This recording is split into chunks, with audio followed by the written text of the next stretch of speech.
Section 2, Navigating the Web, the Internet. The next few slides will explain how the Internet works. It's important to understand the basics of how the Internet works so you can stay safe.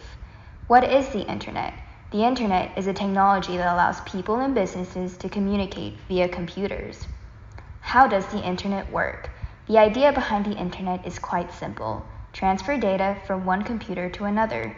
There are sorts of in-between steps that happen, but really, that's all that is happening when you access a website, use an app, or call/text someone. An Internet analogy, a birthday gift. Since technology can be pretty complex, I find that an analogy can help explain how this all works. It's a very simple analogy, but I hope it'll be helpful for you. The scenario, it's Morgan's birthday. Her grandma has sent a gift to her. How will it get into Morgan's hands so that she can open it? Click the image below to explain the analogy. Grandma. Morgan's grandma sends the gift through the mail. Postal carrier. The postal carrier picks up the gift and transports it to Morgan's town. Mailbox. The mailbox receives the gift that was delivered by the postal carrier. Mom. Morgan's mother gets the gift from the mailbox and gives it to her. Morgan. Morgan is given the gift by her mom and opens it. What a great gift she got! Making sense of the analogy. The Internet works in a similar way to the analogy of grandma shipping a gift to Morgan. Even though the terms may be new or strange, the idea behind it is similar. Click the following pictures for an explanation of each part. Computer.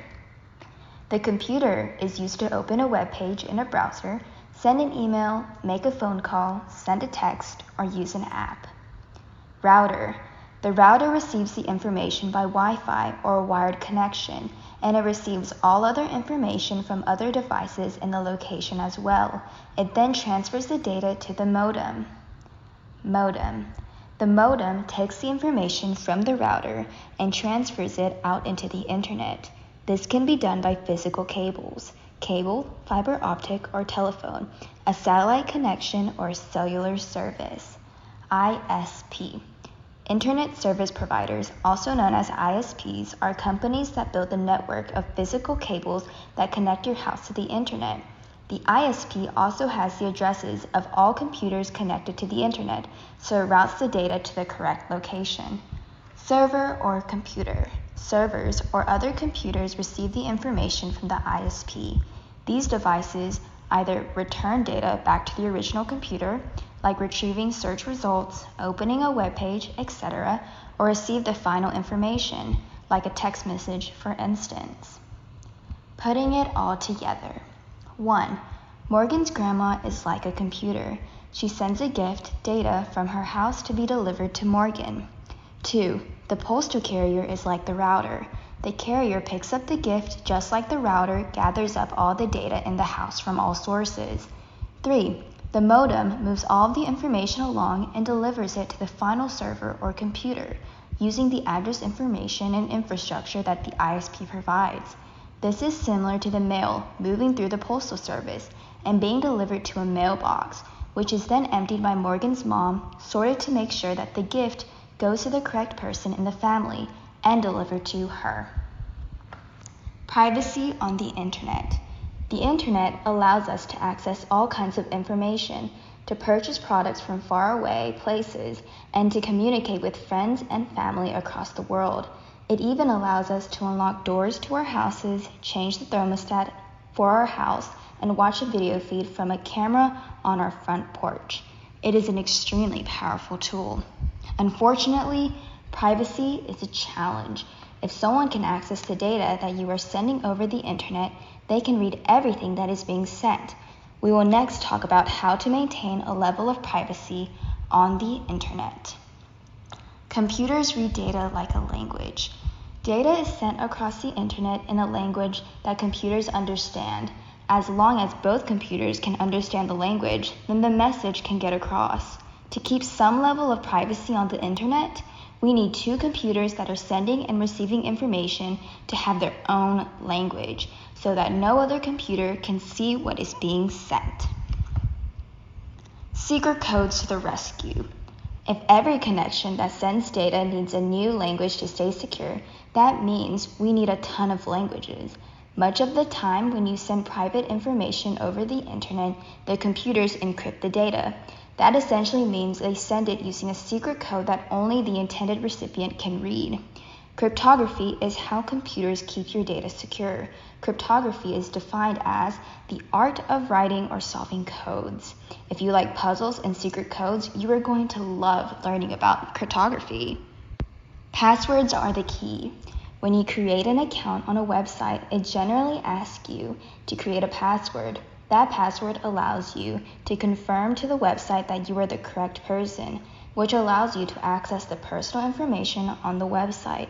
For this reason, it is important to have a strong, unique password for every site. A little later in the course, we'll go over how to create a strong password. Every year, the internet security firm Splash Data publishes a list of the 25 most common passwords. You can see the list here. Are any of your passwords on the list? If so, your accounts are not very secure. Tools to stay safe. There are several types of software that can protect your computer, your personal information, and other at-risk data from hackers. These programs include antivirus software, malware software, and password managers. Click each icon below to learn more. Antivirus software. A computer virus is code that can copy itself to do damage to your computer. They're named after real-life viruses that can reproduce and spread throughout the world. Hackers use viruses to attempt to corrupt your computer system or destroy data. They usually use viruses that lock you out of your computer until you pay them money. Once you pay, they may or may not remove the virus from your computer. The best way to protect against viruses is to keep your computer software up to date. Many software makers will routinely update their software to fix bugs that could possibly be exploited by hackers. Keeping your software updated is an important step to take. Anti-malware software. Malware is very similar and related to viruses. Malware is a combination of two words, malicious and software. It is a term to describe all types of malicious software, including viruses. There are many types of malware, and people are constantly coming up with new ideas and new software to try and steal your data. The best way to protect against malware is to be very careful about what types of documents you open on your computer. A common tactic of malware is to attach the file to an email and try to get the recipient to open the file. If you get an email from a stranger with a file attached, do not open the file until you can be sure it's safe. Password managers. Password managers are very useful for keeping track of your secure passwords. Most of them will even automatically enter your password in for you, so you don't have to memorize or type a long, complicated password. Some common password manager options include 1Password, LastPass, Dashlane, Keeper, Sticky Password, and many others. Using one is a great idea that will keep you more secure online. Updating software and drivers.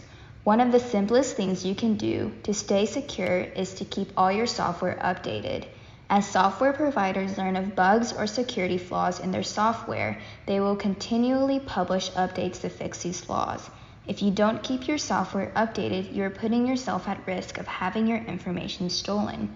Your number one priority for staying secure on your computer should be to keep your software up to date. Taking screenshots. Both Windows and Mac computers have useful tools for taking screenshots. Click on either the Microsoft or Apple logos below for instructions on taking screenshots with those operating systems. There are several assignments that require screenshot submissions, so feel free to reference this anytime you need help.